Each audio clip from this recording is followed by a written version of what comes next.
Can you imagine these words?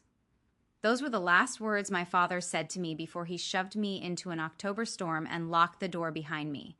Get out of my house. I don't need a sick daughter. I was 15 years old. I had no coat, no phone, no money, just a school backpack with algebra homework inside and rain already soaking through my sneakers. 3 hours later, the police called him. And when he heard what they said, his face went white as a ghost. But by then it was way too late. I'm sure Walls. I'm 28 now, sitting in my Boston apartment, watching rain slide down the window. There's a letter on my kitchen table, shaky handwriting on cheap nursing home stationery. After 13 years of silence, my father wants to see me, says he's dying, says he's sorry. Funny thing about rain, it always takes me back to that night.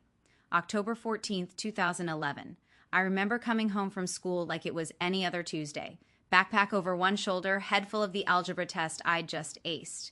I was thinking about dinner, about homework, about the band poster I wanted to buy with my birthday money, normal 15-year-old stuff. I had absolutely no idea that in less than 2 hours I'd be walking alone through a freezing storm, wondering if I was going to survive the night.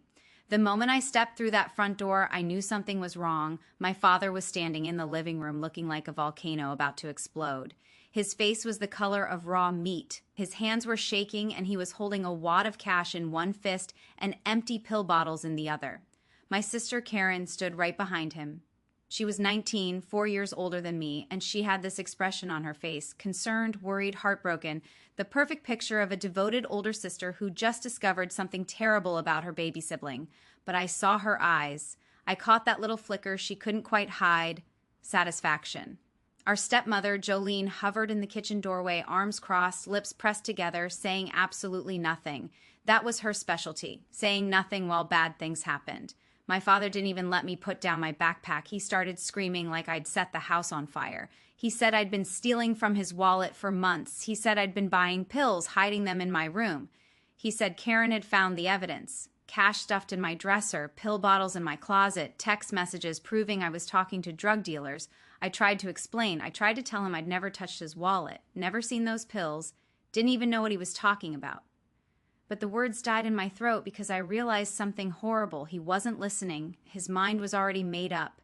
Karen had spent the whole day preparing him, feeding him lies like poison wrapped in sugar. She stood there looking devastated, telling him she'd tried so hard to help me, tried to get me to stop. She said she hadn't wanted to tell him, but she just couldn't watch her little sister destroy herself anymore. It was a masterpiece performance, Academy Award worthy, and my father swallowed every single word like it was gospel truth. He grabbed my arm hard enough to leave bruises and dragged me toward the front door. My backpack was right there where I dropped it. He picked it up and threw it at my chest so hard I stumbled backward. Then he opened the door. Rain was already coming down in sheets, thunder rolling somewhere in the distance. The temperature had dropped 15 since that morning, and my father looked me dead in the eyes and said those words again. Get out of my house. I don't need a sick daughter. He pushed me onto the porch. The door slammed. The deadbolt clicked. And just like that, at 15 years old, I was homeless.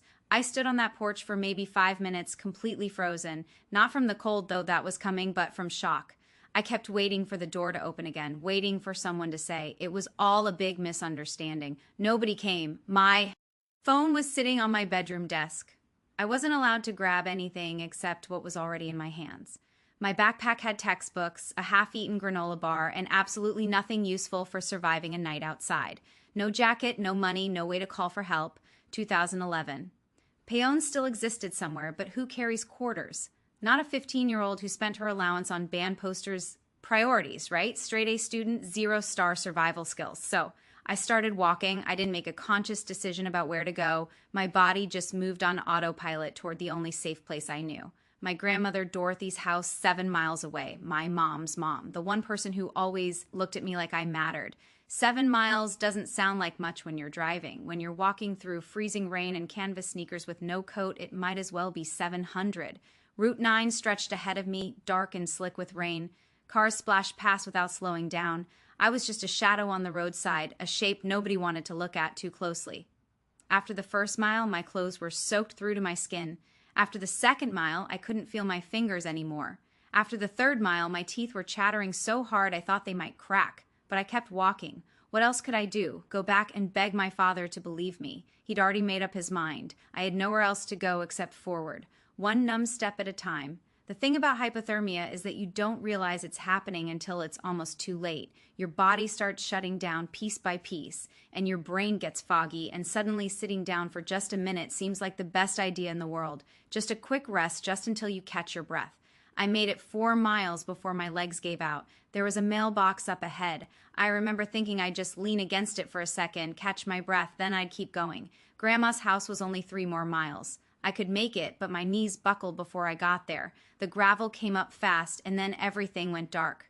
3 hours after throwing his daughter into a storm, my father's phone rang. The voice on the other end was cold and professional. Officer Daniels with county police. There had been an incident. His daughter had been found unconscious on Route 9, hypothermia. She was being transported to County General Hospital. And one more thing, sir. Child Protective Services has been notified. A caseworker is already on site. We have some questions about why a 15-year-old girl was walking alone in a dangerous storm with no coat and no phone. We're going to need you to come down to the hospital and bring whatever evidence you have. My father's face went pale as bone. I know because the hospital staff told me later. They said he looked like a man watching his whole life crumble in slow motion. Karen was standing right next to him when he got that call, and for the first time, her perfect mask slipped just for a second, but it was enough. Because here's the thing about that night, the thing that changed everything. The woman who found me unconscious on that roadside wasn't just some random stranger driving home. Her name was Gloria Hensley, and she'd spent 35 years working for Child Protective Services. She'd seen every kind of abuse, every kind of neglect, every kind of lie that parents tell about their children. She knew exactly what she was looking at when she found a teenage girl in the rain with no coat and no phone and no one looking for her. And she wasn't about to let it slide. My father thought he was getting rid of a problem that night. Thought he was cleaning house, cutting out the bad apple, protecting his family from a sick daughter who didn't deserve his love. But what he actually did was light a fuse. And he had no idea what was about to explode. Before we continue, if you're enjoying the story, please subscribe and tell me in the comments where you're watching from and what time is it there. I see everything. Thank you so much for your support. Now, to understand what happened that night, to really understand why my sister did what she did, I need to take you back to when everything started falling apart. My mother, Patricia, died in 2006. Cancer. I was 10 years old. Karen was 14. One day, we had a mom who made pancakes on Sunday mornings and braided my hair for school pictures. The next day, we were standing by a hospital bed watching machines beep slower and slower until they stopped altogether. My father didn't handle it well, that's putting it mildly. He basically collapsed in on himself like a dying star. Went to work, came home, sat in his recliner, stared at nothing. The house could have burned down around him. And I'm not sure he would have noticed, so Karen stepped up. At 14, she became the one who cooked dinner and signed permission slips and made sure I got to school on time. She became the responsible one, the mature one, the daughter my father could lean on, and he praised her for it constantly. What would I do without you, Karen? You're so grown up, Karen. You're the glue holding this family together, Karen. I don't think he ever once asked how she was handling our mother's death. He just expected her to handle everything else instead. My father had 2 blind spots in life, his oldest daughter and his beloved recliner. Both were worn out, falling apart at the seams, and desperately needed to be replaced, but he couldn't see it. Men in their recliners. I swear what nobody saw, what my father absolutely refused to see, was what happened when he wasn't looking. Karen wasn't just stepping up, she was building a kingdom. And in her kingdom, I was the peasant who needed to be kept in her place. It started small, homework that mysteriously disappeared the night before it was due. Permission slips for field trips that somehow never made it to my teachers. My favorite shirt shrunk in the wash, then another, then another. Oops, must have been an accident. Birthday party invitations I sent out that my friends never received. Messages from classmates that got lost. A reputation being built brick by brick without me even knowing. She'd go to my teachers with this sad, concerned expression and tell them I was struggling after our mother's death, that I was acting out at home, that they should be patient with me because I was going through such a hard time. She painted a picture of a troubled child, and everyone believed her because she was so mature, so responsible, so caring. I tried to tell my father once, sat him down and explained that Karen was sabotaging me, that she was lying about me to everyone, that something was seriously wrong. He looked at me like I'd lost my mind. You're just jealous of your sister, he said. She's trying to help this family. You should be grateful. After that, I learned to keep my mouth shut, stay small, stay quiet, survive until I could get out. 2 years after my mom died, my father remarried. Jolene was nice enough at first. She smiled a lot and made casseroles and tried really hard to be part of our family. Karen immediately started calling her mom. It was strategic, I think, a way to cement her position as the good daughter, the loyal one. I couldn't do it. I couldn't call this stranger mom when my real mother had only been gone 2 years. It wasn't about Jolene. It was about my own heart not being ready. But that quiet rebellion cost me. From that day forward, Jolene treated me like an outsider in my own home. She and Karen formed their own little club, and I wasn't invited. By the time I was 15, the lines were clearly drawn. Karen was the golden child, the favorite, the one who could do no wrong. I was the troubled one, the difficult one, the daughter who just couldn't get it together. And then there was the money. My mother had set up trust funds for both of us before she died. $45,000 each, accessible when we turned 18. It wasn't a fortune, but it was something, a safety net, a gift from a mother who knew she wouldn't be there to help us start our adult lives. Karen turned 18 in 2009 and got her share immediately. It was gone within 11 months. A flashy sports car, designer clothes, expensive gifts for her boyfriend Trent, a smooth-talking guy with big ideas, and absolutely no legitimate income. By the time I was kicked out 2 years later, Karen was completely broke. Her trust fund was a distant memory, and Trent was always talking about his next big opportunity, his next investment scheme, the deal that was definitely going to make them rich. My $45,000 was just sitting there untouchable until 2014 when I turned 18, unless something happened to me first. See, my mother's trust had a clause in it, a protection mechanism she probably thought would help us. If either daughter was declared legally incompetent or institutionalized before age 21, her share would be managed by a court-appointed family guardian until she recovered. Karen and Trent figured out what that meant. If I got institutionalized for substance abuse, say because my father found pills and cash and evidence of drug dealing in my room, then someone would need to manage my trust fund on my behalf, someone responsible, someone trustworthy, someone like a concerned older sister who only wanted what was best for me.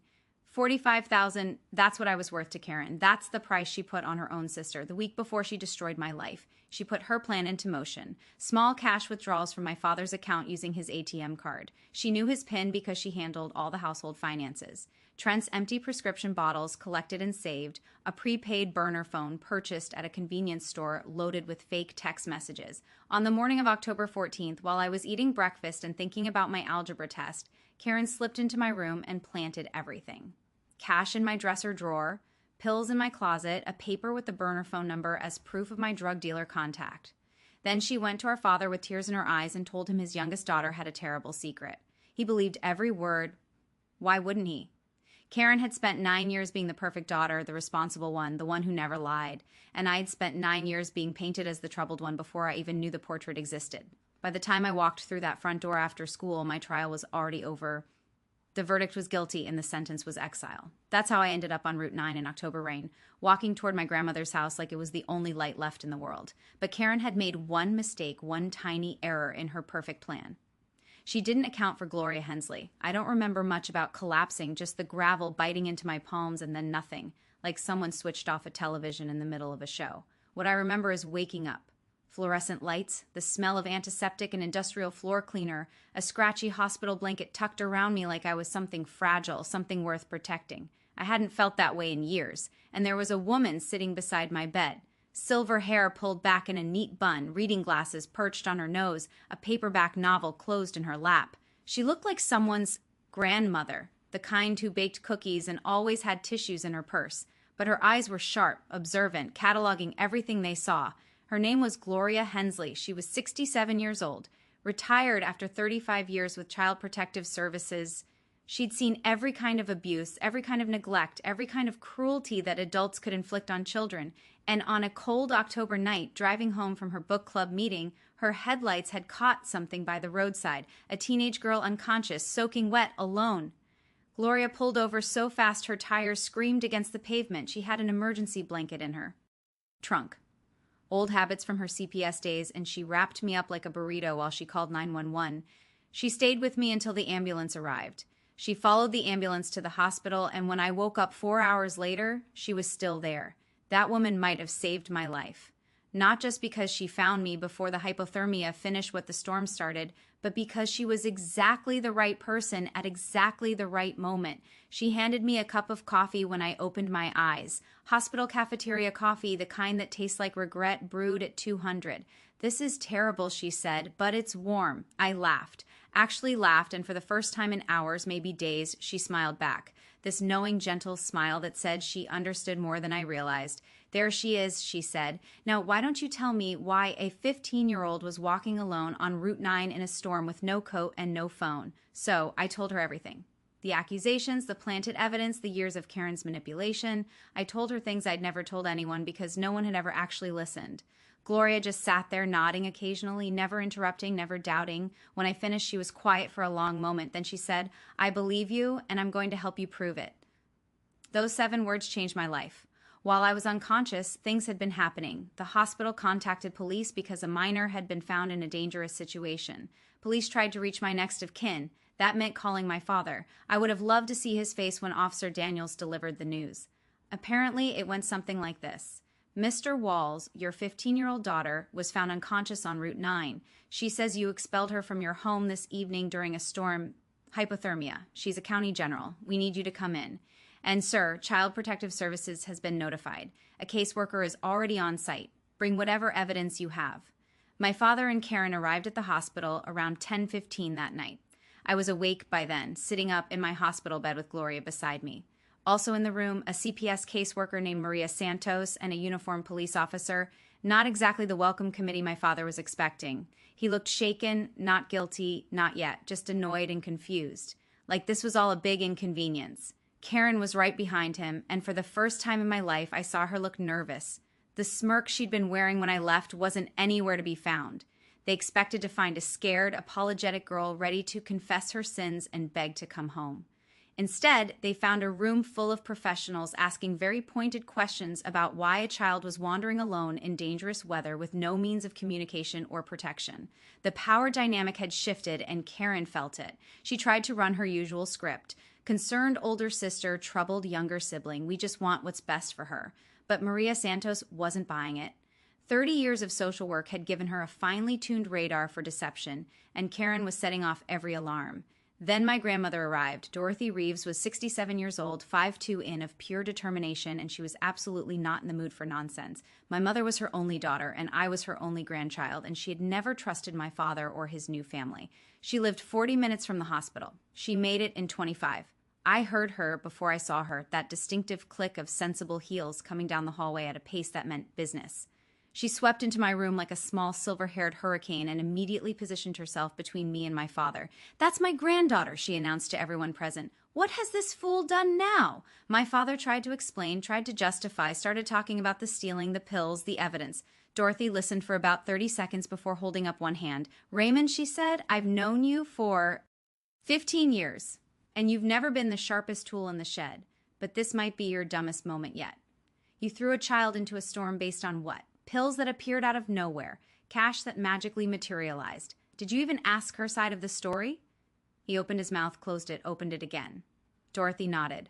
"That's what I thought. Here's the thing about my grandmother. She didn't just love me, she fought for me. That night, while I sat exhausted and hypothermic in a hospital bed, Dorothy Reeves went to war. She demanded an emergency custody hearing. Right there, right then. It was nearly midnight, but she didn't care. She called a family court judge who owed her a favor. Apparently, Dorothy had been on the PTA with his wife for 15 years and got him on the phone. The hospital social worker presented the facts. A minor child expelled into dangerous weather conditions. No investigation conducted before expulsion. No attempt to verify accusations. Child found unconscious with early-stage hypothermia. Father's evidence unexamined by any professional. By 12:30 in the morning, I had a new home. Emergency temporary guardianship was granted to Dorothy Reeves, effective immediately. My father was ordered to have no contact with me until a full investigation was completed. CPS would be interviewing everyone. Me, Karen, my father, Jolene, and they would be taking a very close look at that so-called evidence. As we walked out of the hospital, my father tried one more time. He reached toward me, started to say something. Dorothy stepped between us without breaking stride. "You don't get to touch her," she said. "You don't get to talk to her. You had your chance to be her father, and you threw it away, literally threw it into a storm. Now we're leaving." She guided me out to her old Buick, the one she'd been driving since before I was born, helped me into the passenger seat, tucked another blanket around me, even though the car heater was already blasting. I looked at her with tears streaming down my face. "Grandma, I don't even have clean clothes. I don't have anything." She patted my hand, her eyes fierce and gentle at the same time. "Honey, you have me and I have a Target card. Tomorrow we shop. Tonight you eat soup and sleep in a bed where nobody is going to throw you out ever."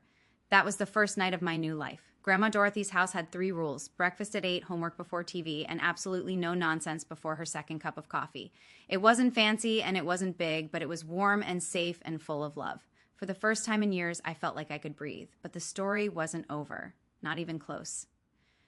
2 weeks later, the CPS investigator called my grandmother. Mrs. Reeves, Maria Santos, said, "You might want to sit down. We've been examining the evidence Mr. Walls provided. The timeline doesn't add up, and we found some security footage that tells a very different story.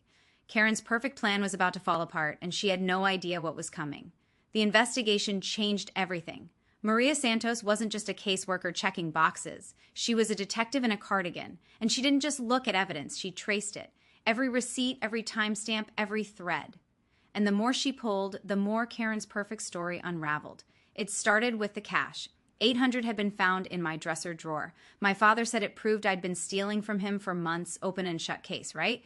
Except Maria Santos actually checked the bank records. That $800 came from a single ATM withdrawal on October 14th, the same day I was kicked out. The bank provided surveillance footage from the machine, timestamp 2:47 in the afternoon. The person on camera wasn't me, it was Karen, clear as day. Same jacket she'd been wearing that morning, same ponytail, same car parked in the background. Her white sedan with a dent in the bumper from when she'd backed into a mailbox the previous summer. Here's the thing about alibis. Mine was airtight. At 2:47 p.m. on October 14th, I was sitting in 5th period chemistry class learning about molecular bonds. The school attendance system showed me present until 3:15. My teacher remembered me asking a question about covalent electrons. I couldn't have made that withdrawal. Physically impossible. I was in a classroom 12 miles away, surrounded by 30 witnesses and an electronic check-in system. Karen thought she was so clever, but here's the thing about being a criminal mastermind. You actually have to be smart. She used our father's ATM card without considering that banks have cameras. She made the withdrawal in the middle of the afternoon without checking if I had an alibi. She bought the burner phone at a convenience store 2 blocks from her gym on camera in her yoga pants with her car visible in the parking lot. Some masterminds wear capes. Karen wore Lululemon, and she got caught because she couldn't be bothered to drive an extra 10 minutes. Then there were the pills. The bottles planted in my closet were traced back to a prescription for Trent Barlow, Karen's boyfriend. The one with all the big ideas and no legitimate income. Anxiety medication prescribed by his doctor filled at the pharmacy on Oak Street. Maria Santos called that pharmacy. Interesting finding. Trent had reported those pills stolen, filed a police report and everything, claiming someone broke into his car and took them. Very concerned citizen behavior, except he filed that report on October 17th, 3 days after I was kicked out. If those pills were already stolen and hidden in my room on October 14th, why did Trent wait 3 days to report the theft? The answer was obvious. Because they weren't stolen. Karen gave them to him to plant, and then he reported them missing afterward to cover their tracks and get a refill. The delayed theft report was like a flashing neon sign that said, "We planned this." If this story is hitting close to home, I hope you'll stick around because what happens next is worth every second. Drop a like if you're rooting for me. It means the world. But the real smoking gun was the burner phone. The fake drug dealer text came from a prepaid phone purchased at a convenience store on October 10th, 4 days before everything went down. Maria Santos tracked down the store and requested their security footage. The buyer was a young woman, brown hair and a ponytail, athletic build, paid cash, but her car was clearly visible through the window. A white sedan with a dent in the bumper. Same car, same woman, same trail of breadcrumbs leading straight back to my sister. As the investigation deepened, an even uglier picture emerged. Maria Santos started digging into our family's finances, specifically checks written on my father's account over the past 2 years. What she found made the $800 look like pocket change. Someone had been forging checks in my father's name for nearly 2 years. Small amounts at first, 50 here, 100% there, but they added up. The signatures were close, but not quite right. The money went to accounts connected to Trent Barlow and his various business ventures. Total amount stolen, just under $18,000. Karen hadn't just framed me. She'd been robbing our father blind for years, and she needed me gone before anyone noticed. My grandmother, Dorothy, wasn't about to let this slide. She hired Leonard Vance, an old family friend who'd practiced family law for 30 years. He'd known my mother, Patricia, since grade school. And when Dorothy explained what had happened, his face went hard in a way that made me glad he was on my side. Leonard filed for permanent guardianship immediately. He also filed a civil suit against Karen for fraud, emotional distress, and whatever else he could make stick. And he made sure my trust fund was protected with additional oversight so nobody could touch it until I turned 18. That year taught me something I carry with me still. Keep records of everything. Every receipt, every message, every promise someone makes, write it down. My grandmother kept a folder for every important document in her life: bills, letters, tax returns, warranties. She called it her paper insurance. After everything that happened, I started doing the same thing. I was 16 years old and I bought my first filing cabinet. Still have it, still use it. Some habits save your life. Living with Grandma Dorothy was like learning to breathe again after years of holding my breath. Her house wasn't big or fancy: 2 bedrooms, 1 bathroom, a kitchen that smelled like coffee and cinnamon, but it was warm and it was safe, and nobody there was plotting against me.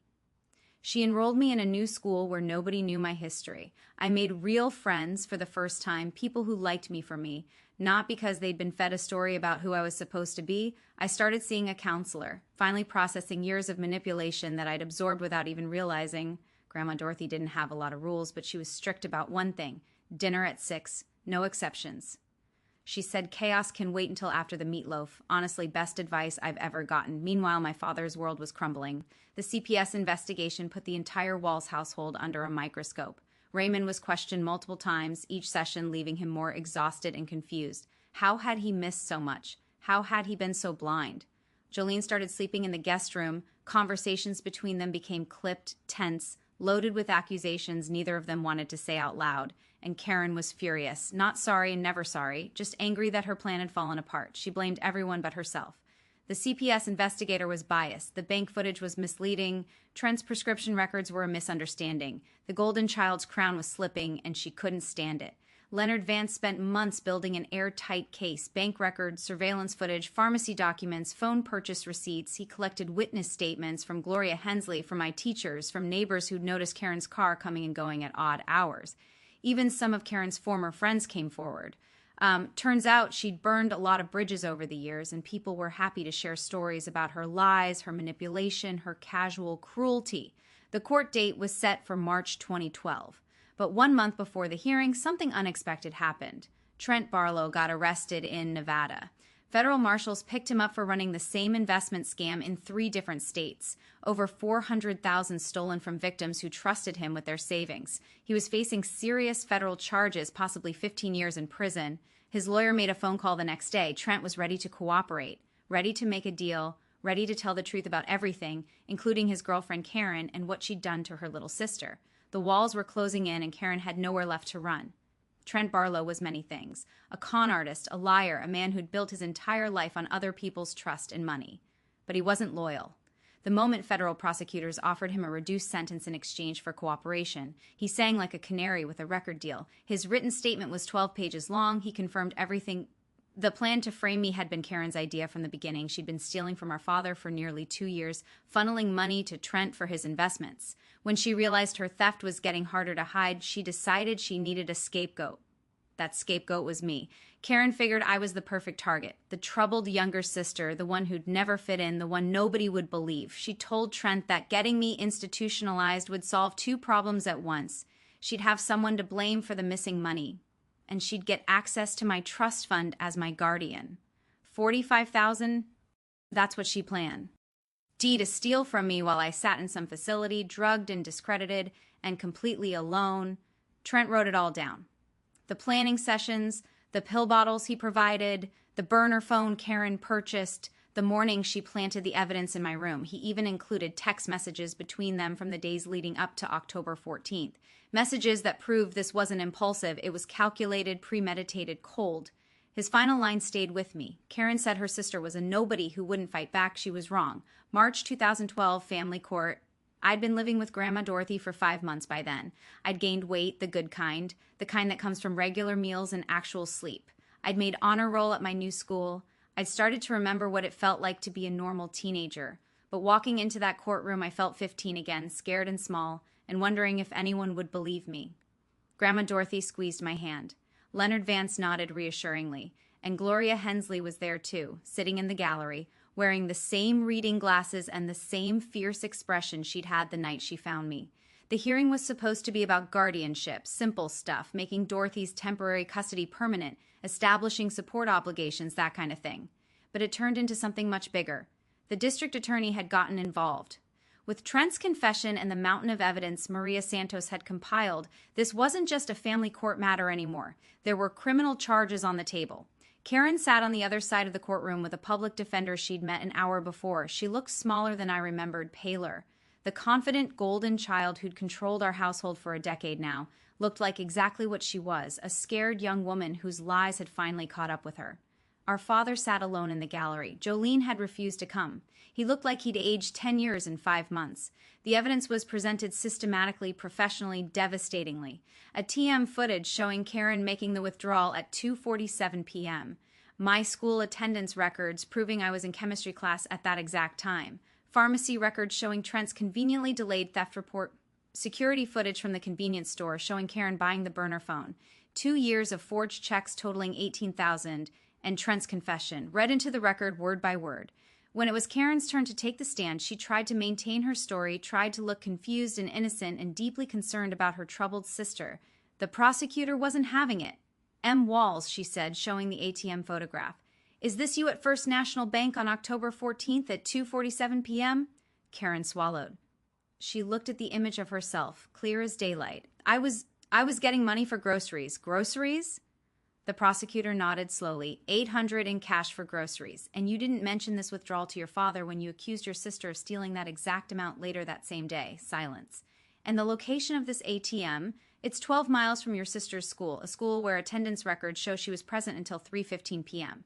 Can you explain how she could have made this withdrawal while sitting in chemistry class? More silence.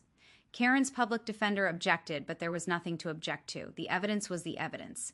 Facts didn't care about her feelings. Then they called Jolene. My stepmother looked like she wanted to be anywhere else on earth. She'd spent years staying quiet, staying neutral, not getting involved. But this was a courtroom and she was under oath. And suddenly staying quiet wasn't an option anymore. The prosecutor asked her about the morning of October 14th. Did she see anything unusual? Jolene's voice was barely above a whisper. Karen went into Sherry's room that morning around 7:00 a.m. She said she was borrowing a hair tie. D.I. She come out with a hair tie? No, she came out empty-handed. And did you notice anything else in the days before the incident? Jolene closed her eyes. She looked like she was bracing for impact. 2 days before, I overheard Karen on the phone with Trent. She said, everything is in place. And the house.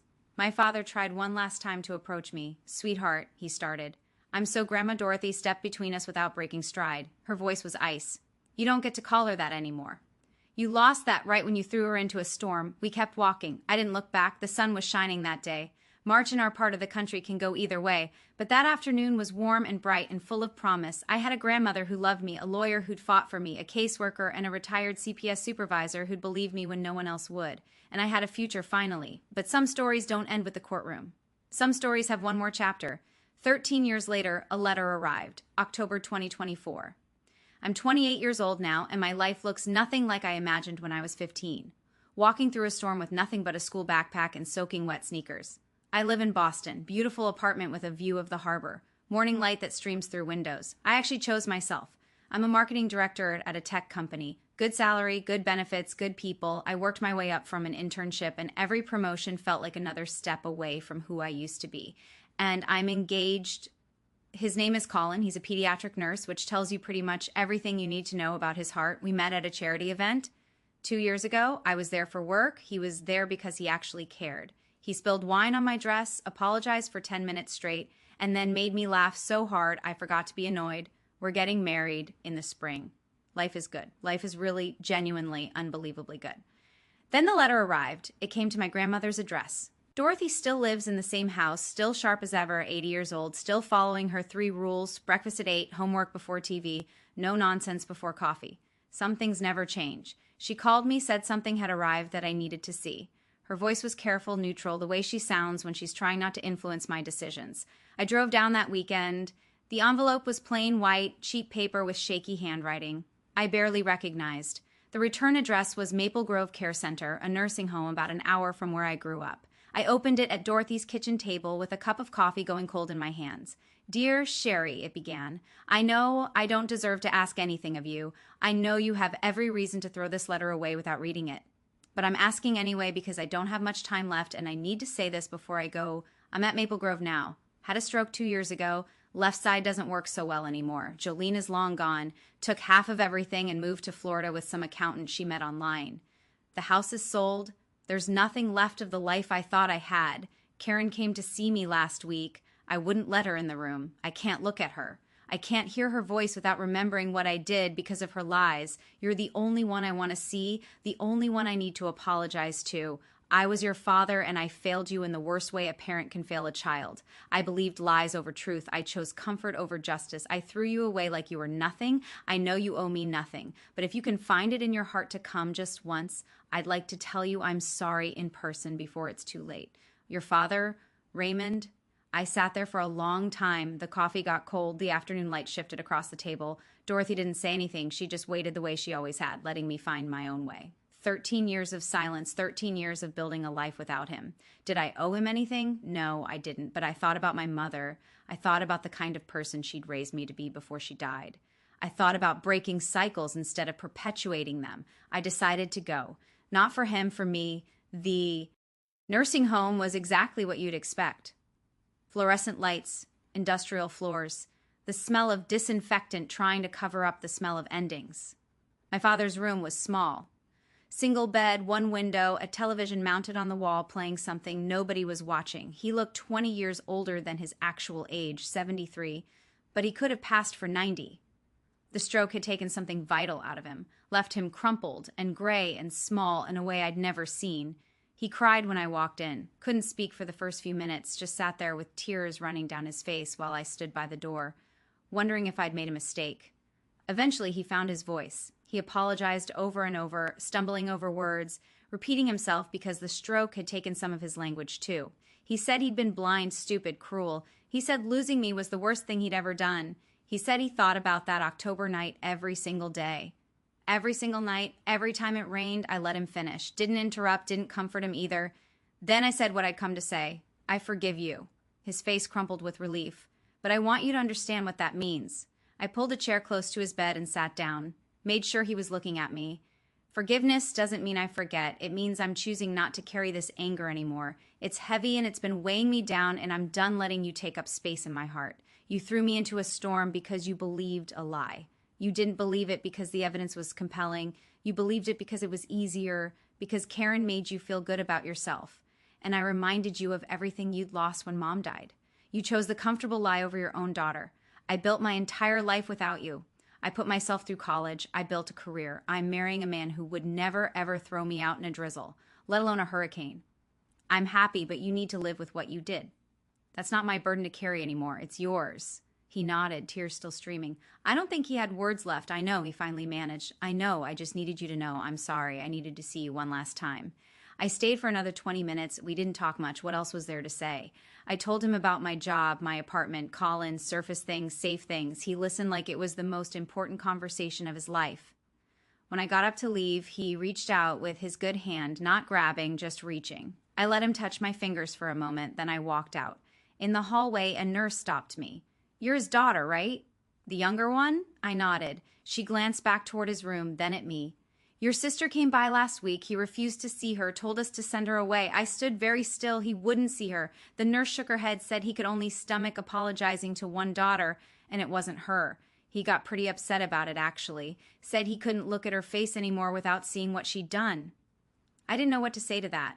After all these years of being the rejected one, the throwaway daughter, the one who wasn't good enough, my father had finally rejected Karen, the golden child, the favorite, the one he'd believed without question. Too late to matter, too late to heal anything.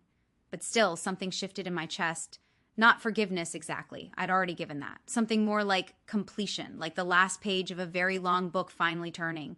I walked out of that nursing home into October sunshine. Same month, different weather, different life. 13 years ago, October meant rain and betrayal and hypothermia. Now October means falling leaves and pumpkin spice everything. Yes, I'm basic. I don't care. And the anniversary of when my real life began. Some storms don't destroy you. They redirect you. That October night 13 years ago, I lost a house, but I found my home. I lost a father who didn't deserve me, and I found a grandmother who did. I lost a sister who never loved me, and I found myself. Colin was waiting when I got back to Boston, takeout containers on the counter, bad movie queued up on the TV, that patient look he gets when he knows I need processing time. How'd it go, he asked. I dropped my keys on the table and leaned into him. I think I'm finally done, I said. I think I can let it go now. He wrapped his arms around me and didn't ask any more questions. That's the thing about Colin. He knows when to push and when to just be there. It's one of about 1,000 reasons I'm marrying him. Next spring, we're having the wedding at my grandmother's house. Small ceremony, close friends, good food. Dorothy's already planning the menu. Meatloaf is definitely on the list. And somewhere out there, Karen is working night shifts and wondering where her life went wrong. My father is in a nursing home alone with his regrets. Jolene is in Florida pretending none of us ever existed. But me, I'm in Boston. I've got a career I earned, a partner who loves me, a grandmother who will probably outlive us all through sheer stubbornness. And yes, I finally got that band poster properly framed.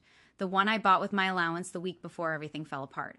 I found the same one online a few years ago, paid way too much for it, hung it in my office where I can see it every day. Some things are worth waiting for.